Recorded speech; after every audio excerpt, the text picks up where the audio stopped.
नमस्कार, आप देख रहे हैं आवाज़ न्यूज़ 24। मैं लीज़ा चंदेल एक बार फिर से जुड़ी हूँ आप लोगों के साथ। आज आवाज़ न्यूज़ के माध्यम से हम आपको एक ऐसी शख्सियत, एक ऐसी नृत्यांगना, एक ऐसी कलाकार से रूबरू कराने जा रहे हैं। आपका परिचय एक ऐसे कलाकार से कराने जा रहे हैं जिनको मुझे नहीं लगता किसी भी प्रकार की किसी नाम या किसी एक पहचान की वो मोहताज हैं। जी हाँ, मैं बातचीत कर रही हूँ गुलाबो सपेरा की, जिनका नाम अगर आज आप गूगल पे डालेंगे तो सबसे पहले ऊपर दिखाई देता है, जो कई नामों से चर्चित हैं कि सांप का दूध पीकर जो पली बड़ी हैं, जिनको बचपन में ही मौत के घाट उतार दिया गया था, या फिर ये कहें कि जिनका बचपन ही जो है संघर्षों के साथ बीता है और आज ना केवल जयपुर शहर, ना केवल राजस्थान, और आज वो पूरे भारत देश के साथ साथ देश और विदेशों में भी अपना परचम फैला रही हैं और भारत देश को अंतर्राष्ट्रीय, जी हाँ, विदेशों में भी एक अलग पहचान दिलाई है अपने कालबेलिया डांस के माध्यम से। आज इसी कड़ी में हम लोग जो हैं गुलाबो सपेरा के साथ में जुड़े हैं। इनके साथ जुड़कर जानेंगे इनके जीवन की कुछ संघर्ष भरी जो कहानी है, उससे रूबरू आपको कराएंगे और पूछेंगे कुछ खास सवाल। तो गुलाबो सपेरा जी हमारे साथ जुड़ी हैं। तो गुलाबो जी, अभी सबसे पहला मेरा जो सवाल है कि अभी जैसा कि कोविड का दौर गया है, तो इस बीच में आपने क्या किया, और काफी लंबे समय से जो है आप अभी नजर नहीं आ रही है, ये आपका जर्नी क्या रहा है? नज़र तो मैं आ रही हूँ, बस खाली देखने का मौका आप देखेंगे कौन सी जगह देख सकते हैं। हर जगह में दिखूंगी, गरीबों में दिखूंगी, उन कलाकारों में दिखूंगी, उस मीडिया में दिखूंगी और हर जगह, क्योंकि मैं बैठी नहीं हूँ। सब लोग लॉकडाउन में थे, सब लोग अपने अपने घरों में थे, लेकिन मैं जैसे मेरे पास में लोगों के मैसेज आना स्टार्ट हुआ कि बुआ हम भूखा मर रहे हैं, मासी हम भूखा मर रहे हैं और हमारे पास में कुछ भी नहीं है।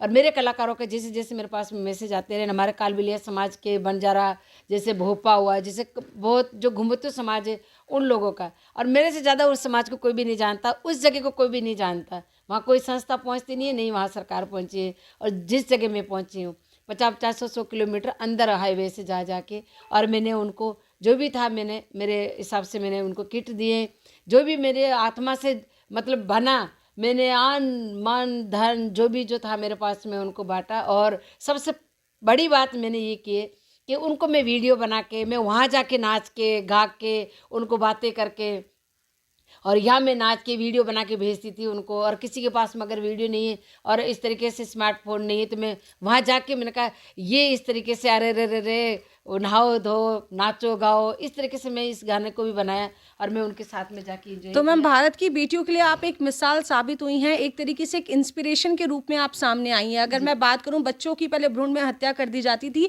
तो भ्रूण हत्या तो आपकी नहीं हुई, लेकिन आपके जन्म के बाद एक बहुत ही संघर्ष में आपका जीवन जो रहा है, वो कहानी पे मैं थोड़ा सा प्रकाश डलवाना चाहूंगी। वो कहानी ऐसी है कि हमारे समाज में मतलब लड़कियां रखते नहीं थे पहले, और बहुत कम लड़के रखते थे। जैसे मान लो एक लड़की रख ली कि आंगन कमारा नहीं हो, इस तरीके से एक लड़की रख लेते थे। और बस उसी तरीके से अब हमारे गरीबाई थी, जंगल में रहते थे और हम लोग घुमतू समाज के हैं, और आज यहाँ डेरा, कल वहाँ डेरा, परसों वहाँ डेरा, तो इस तरीके से हमारा पेट गुजारा करते थे हम लोग। और मांग के खाते थे, सांपों को नचा के, बीन बजा के, घर घर जाके उनकी पूजा करवा के, और इसी तरीके से पेट पालन करते थे। गरीबाई के कारण हमारा एक रूल बना हुआ था कि लड़कियां नहीं रखते हैं, और एक लड़की रख लो, आंगन कमारा नहीं रहे, तुम्हारे बेटी कहलाने को ले, और बाकी लड़कियां जो होती हैं उनको ज़मीन में जिंदा ही गाड़ दो। तो ये सदियों से रूल बना हुआ आ रहा था, और उसी रूल की शिकार मैं हो गई। मेरे घर में पहले 3 बहनें थी और 3 भाई।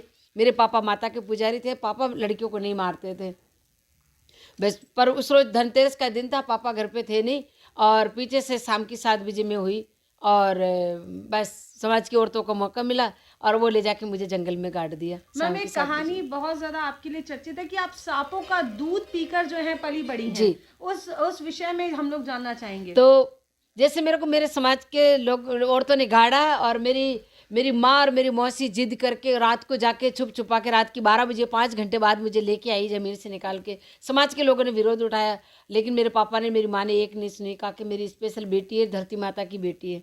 पर पापा, मैं साल 6 महीने की हो गई थी, तो वो मुझे साथ लेके जाते थे। जो आपने सांपों के दूध का जिक्र किया, वो मुझे साथ लेके जाते थे, तो माँ के दूध की मन में आती थी और रोती थी मैं। तो पापा मेरे को वो जो सांपों को औरतें पहले दूध पिलाती, जो बचता था दूध, वो मुझे पिलाती, और उन्हीं झूठा दूध पी पी के, और मैं मेरे पापा के साथ सांपों के साथ 8-9 घंटे रहती थी। और शाम को हम लोग घर पे आते थे। पापा क्यों साथ रखते थे मुझे, कि समाज के लोग कहते थे इस लड़की को मारना है, इसको जिंदा रखना ही नहीं है बिल्कुल, क्योंकि ये हमारे मतलब एक रूल से खिलाफ इन्होंने ये किया है। तो इस डर के मारे मेरे पापा मुझे साथ रखते थे। बस वो ही सांपों का झूठा दूध पी पी के, वो बीन की धुन, वो डपली की थाप सुनते सुनते मेरे को भी, मैं भी डांस करने स्टार्ट कर दिया जब 2 साल की थी, 1.5 साल की। सांपों को गले में पहन के, और कभी सांपों के ऊपर मैं गिर जाती, कभी सांपों को लेके गिर जाती। तो इस तरीके से उन सांपों से प्रेरणा मिली, मेरे पापा से प्रेरणा मिली, वो बीन की धुन और वो डपली की थाप से मुझे प्रेरणा मिली, और मैं डांस करना स्टार्ट कर दी। तो मैम, जैसा कि पूरा भारत देश जानता है कि आप पद्मश्री हैं और आपने कालबेलिया डांस को, राजस्थान का जो लोक नृत्य है, इसको आपने विदेशों में भी एक पहचान दिलाई है। उसके बाद का जब आपको पद्मश्री मिला, आपने विदेशों में से एक नई पहचान दी, उसके बाद का सफ़र आपका क्या रहा और उसके में आपके क्या जीवन में चेंजेस क्या आए? हम लोग जैसे पहले जंगल में रहते थे, अमेरिका जाके वापस आई, उसके बाद समाज के लोगों ने समझा कि नहीं नहीं नहीं, अपनी बेटी है, ये अच्छा काम किया। उससे पहले मेरे पापा गुजर गए थे जो मेरे लड़ने वाले थे, पर उससे पहले मैं जा चुकी थी। मेरे पापा एक रोज़ पहले ही गुजर गए, और मैं घर आई, वापस देखा उनको, और फिर उसके बाद में मेरी माँ को उनको मिल के, और जो भी हमारे जो कानून होता है वो करके फिर मैं रवाना हो गई। जब मैं वापस आई अमेरिका से, तो समाज वालों ने मुझे कहा कि बेटा हम गलत थे, आप सही थे। पूरे अखबारों में, मैगजीनों में आपका नाम आ रहा है, बड़ी बड़ी मैगजीनों में आपका नाम आ रहा है, समाज का नाम किया आपने, आपका नाम नहीं दिया इस डांस को, आपने सपरा डांस दिया इस डांस को, और आपने कहा कि मैं समाज की बेटी हूँ, आपने सरनेम भी वहीं ढूंढा, आज गुलाबी सपेरा बनी है हमारी। तो बोला हमारे घर में भी ऐसी बेटी चाहिए। मैंने कहा आप बेटियाँ रखते नहीं हो, कहाँ से बेटी आएगी आपके घर में, और कहाँ से गुलाबो बनेगी? तो बोला हम आपसे बात प्रॉमिस करते हैं कि आज के बाद हम किसी बेटी को नहीं मारेंगे। चलिए, अब हमारे दर्शकों को हम लोग कुछ खास बात और बताना चाहेंगे गुलाबो सपेरा के बारे में कि इन्होंने एक नाम दिया है चील गाड़ी का। जी हाँ, चील गाड़ी से अगर मैं आपको रूबरू कराना चाहूँ, अवगत कराना चाहूँ, यहाँ मैं बातचीत कर रही हूँ हवाई प्लेन की, जिन्हें नाम दिया था चील गाड़ी का गुलाबो सपेरा ने। चलिए, इस सफ़र के पहले सफ़र के बारे में भी जानते हैं कि चील गाड़ी का पहला सफ़र गुलाबो सपेरा का कैसा रहा।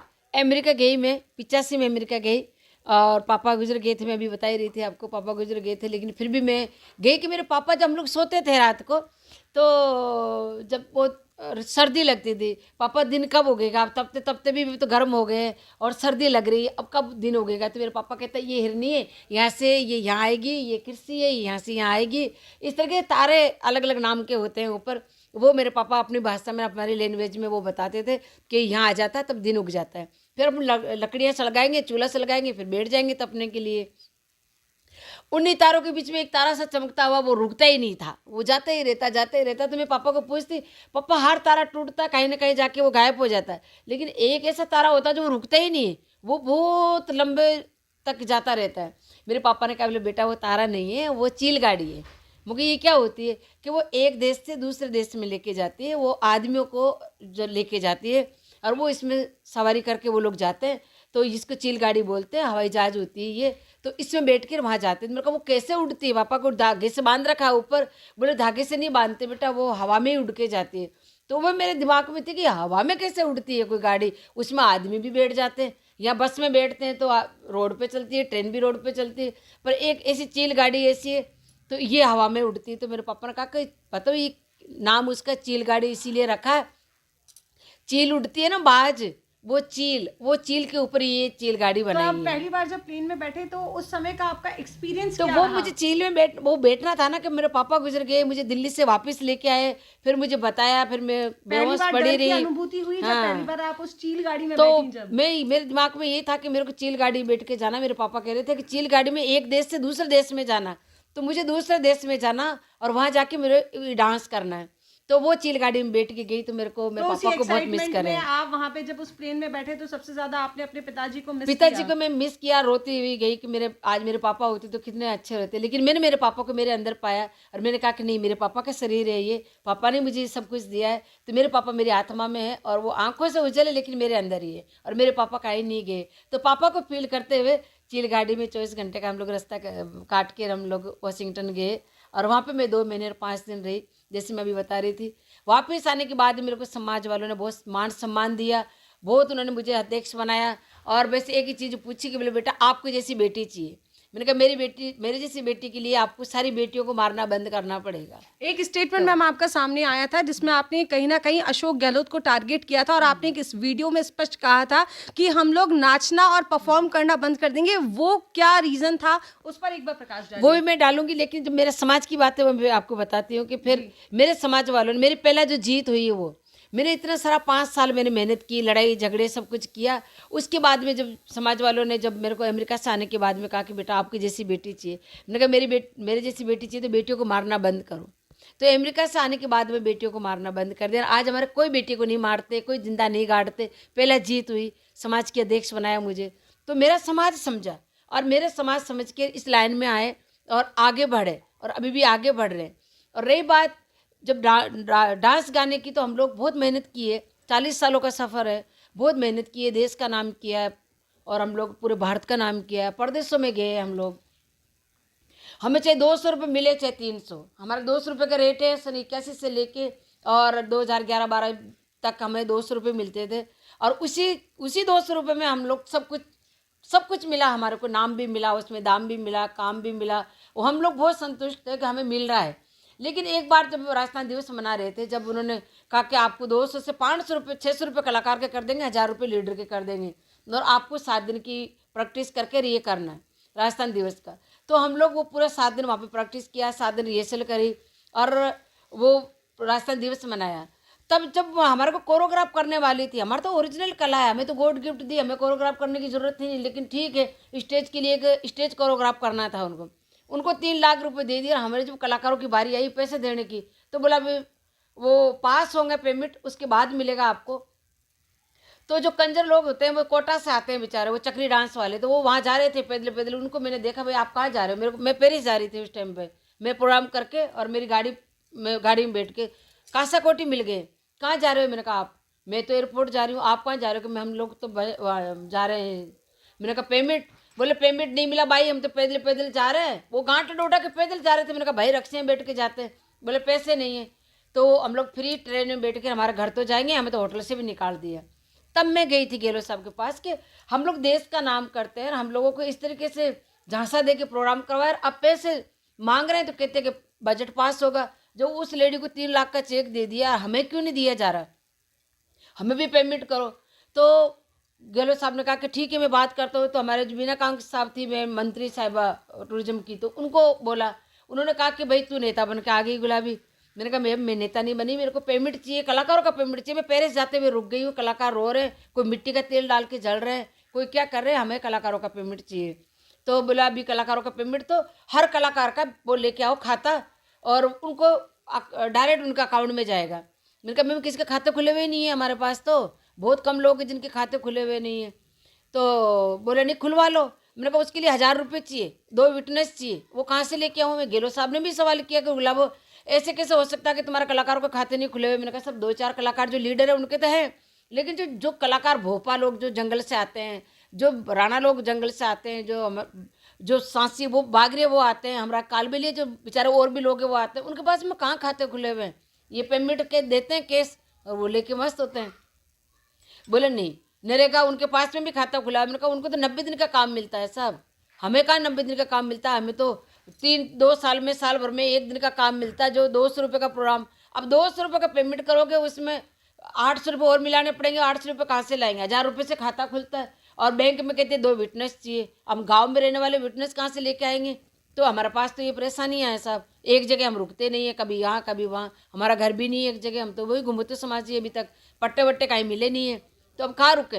बोले नहीं ये सब फालतू की बातें। मैंने कहा सब फालतू की बातें नहीं है, ये हकीकत की बातें हैं। लेकिन वो हमारी सुनाई नहीं ली, क्योंकि हम तो कीड़े मकोड़े हैं ना। मैंने तो छोटे छोटे कलाकार हैं, फोक कलाकार हैं, हम बड़े लेवल के कलाकार नहीं हैं, हम क्लासिकल के कलाकार नहीं हैं, हम नाटिका के कलाकार नहीं हैं, हम बहुत स्टार नहीं हैं, फिल्मी दुनिया के लोग नहीं हैं। तो हम लोगों को तो सिर्फ वेलकम के लिए तीज गणगौर होली पे हमें सिर्फ रैली पे नचवा लेते हैं, और कोई उनका जो फेस्टिवल होता है वहाँ नचवाते हैं, या विदेश भेज देते हैं, या फिर कोई वेलकम का काम होता है जब हमें नचवा लेते हैं, वैसे कोई याद नहीं करता। तो फिर वही बात आ गई। मैंने कहा साहब हमें तो पेमेंट तो चाहिए। इस बात को लेकर फिर बहुत लंबी बात बढ़ गई थी। उसके बाद आपका क्या कंक्लूजन निकला उस चीज़ का? फिर साहब को मैंने पूरी बात बताई गहलोत साहब को कि हमारी ये परेशानियाँ हैं साहब, आपको सुनना ही पड़ेगा और आप सुनोगे तो साहब ने, जब मंत्री साहब ने कहा कि नहीं इनके पास में ऐसी कोई परेशानी नहीं है, मैंने कहा मैं रैली निकालूंगी। फिर मैंने 1000 कलाकारों को लेके मैंने नग्गे पाँव 15 किलोमीटर डांस किया। मैंने यहाँ से पानीपत कलाकार कॉलोनी से लेकर पूरी जयपुर का राउंड काट के स्टेज सर्किल तक मैंने, मेरे पाँव के इतने मोटे छाले हुए, मैंने वहाँ पे डांस किया। मेरे कलाकारों के लिए मैं जान दे दूंगी, लेकिन इनका हक नहीं खाने दूंगी मैं। फिर उसके बाद मैं धरने पे बैठने लगी। फिर गहलोत साहब ने मुझे बुलाया कि बोले बेटा तेरे को इतना करने की कोई ज़रूरत नहीं है, आप मुझे बताओ। वो कलाकारों के दास से समझते हैं उन कलाकारों को। बोला आपको क्या चाहिए? मैंने कहा मेरे कलाकारों को ID कार्ड बना के दो। पुलिस वाले रात को प्रोग्राम करके जाते हैं, ढोलकी बजवाते हैं, वो अलग, डंडे मारते हैं वो अलग, पूरी रात बैठे बैठे कहाँ से आया तू? तो मैंने कहा वो मार पिटाई करते हैं, ID कार्ड दो कलाकारों का सरकार की तरफ से। दूसरा हमारे खाता खुलवा के दो। मैंने उनको चेक बताया, 95 का चेक बताया, 90 का चेक बताया उनको। मैंने बहुत पुराने पुराने चेक बताए कि मैं हमारे पास में देखो साहब, जो 500 चेक ले जाके मैंने बताया साहब को। मैंने कहा पुराने चेक पड़े, अब कहाँ बुनाएंगे हम, खाता ही नहीं खुला हुआ, आपने तो चेक काट के दे दिए, खाते ही नहीं खुले हुए। फिर साहब ने वो चेक देख के कहा कि हकीकत यही है। तब फिर साहब ने कहा कि मैं 10 लाख रुपए पास करता हूँ, तुम खाते खोलो सब कलाकारों के।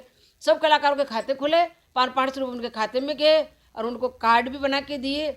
और मेरे का एक डिमांड थी मेरे टूरिस्ट प्लेस पे लगाने की, सब कलाकारों को आप टूरिस्ट प्लेस पे लगाओ जहाँ जहाँ आपके यहाँ है।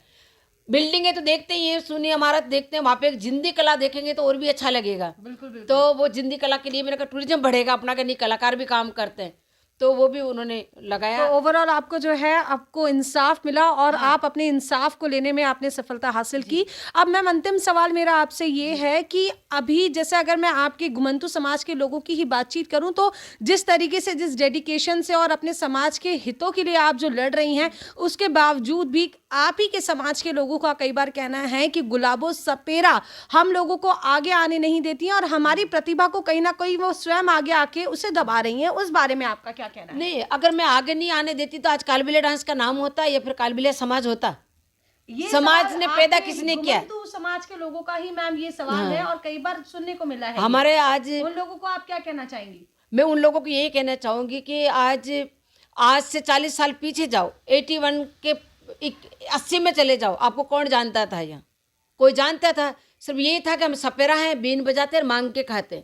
हम लोगों को कुएं पे चढ़ने नहीं देते थे, गांव के कुएं पे पानी नहीं पीने देते थे। हम लोग जंगल का कुआं ढूंढ के वहाँ पानी पीते थे, हमारे से छुआछूत करते थे। हमारा बच्चे कभी स्कूल नहीं गए, कभी पढ़े नहीं, हमें साथ में बैठने नहीं देते थे। अमेरिका जाके वापस आने के बाद में हम लोगों को साथ में बैठने देते, बातचीत करते हैं। हम लोगों को छुआछूत अभी कम हुआ है। ये सब अमेरिका जाके आने के बाद में हुआ है। ये मीडिया में आता है, ये अखबारों में आता है। ये सब समाज पहले कब थी और कब निकली थी? हम लोग सिर्फ सांपों को नचाना, बीन बजाना, ये हमारा जो सांपों को बंद कर दिया था गवर्नमेंट ने, तो हम लोग क्या करते हैं? भगवान ने मुझे इस समाज में पैदा किया और मैंने डांस स्टार्ट किया। इस डांस के लिए मैंने, मेरे समाज वालों ने कितनी बार समाज से बाहर किया मुझे, कितनी बार समाज मेरे को बुरे बुरे नाम दिए, लेकिन मैं पीछे नहीं हटी, मैं आगे चलती रही। अमेरिका में जब मेरे को पूछा कि आपके डांस का नाम क्या है, तो मैंने कहा कि इसको सपेरा डांस कहते हैं, क्योंकि मैं सांप की जगह डांस कर रही हूँ। आपका सरनेम, मुझे गुलाबी नाथ कहते थे कि आप नाथ हो तो सरनेम नाथ होगा। मैं गुलाबी नाथ नहीं हूँ, मेरा नाम सरनेम, आप मैं सांप की जगह डांस करती हूँ, मेरा नाम सपेरा रखो, क्योंकि हमारे आदमी के नाथ लगता है, औरतों के नहीं लगता है। तो मेरे को सपेरा नाम वो वहाँ से मैंने लिया। अगर मैं आगे आगे आना चाहती थी तो फिर मैंने क्यों मेरे समाज का नाम मेरे सरनेम पे दिया, क्यों समाज का नाम मेरे डांस का दिया? क्योंकि आज सपेरा डांस, कालबेलिया डांस मेरे समाज का है, तो डांस मैं बोलती हूँ। इससे पहले कब डांस करते थे?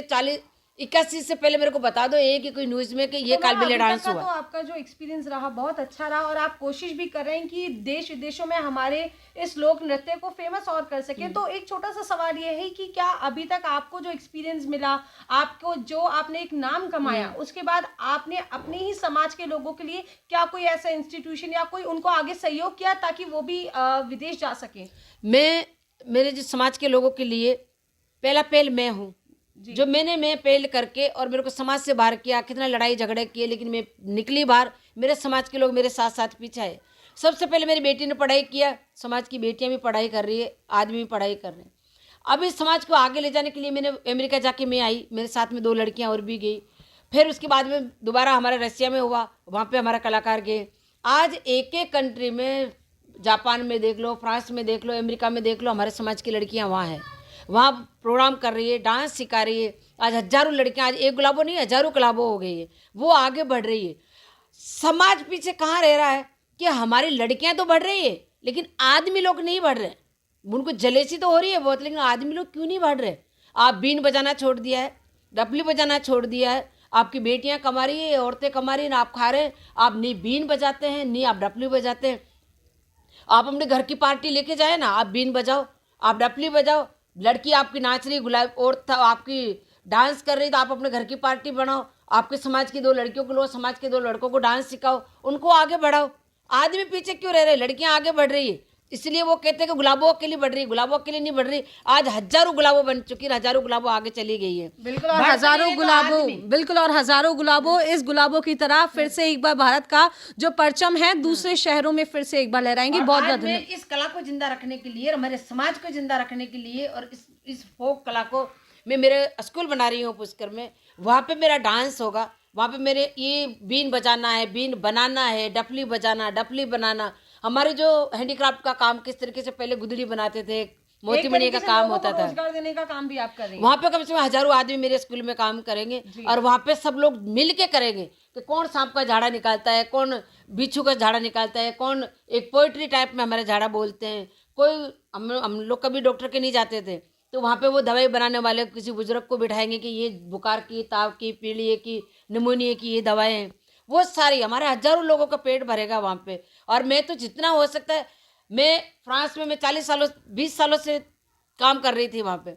जैसे मैंने गुर्जरों का आंदोलन देखा और मैं कहा कि ये क्या है, मेरी बेटी को पूछा, बोले बेटा, बोले माँ ये गुर्जर आंदोलन में ये क्या होता है, कि ये समाज को आगे लेना है और ये घुमतू समाज का दावादारी करें कि हम घुमतू समाज के और हमें आरक्षण चाहिए। तो मैंने कहा घुमतू समाज ये लड़ रहे थे, फिर मैं क्यों नहीं लड़ूं? वो तो सिर्फ रेवड़ को चराते थे, लेकिन हम तो हकीकत में घूमते हैं भाई, हम तो आज भी घूमते, पहले भी घूमते थे।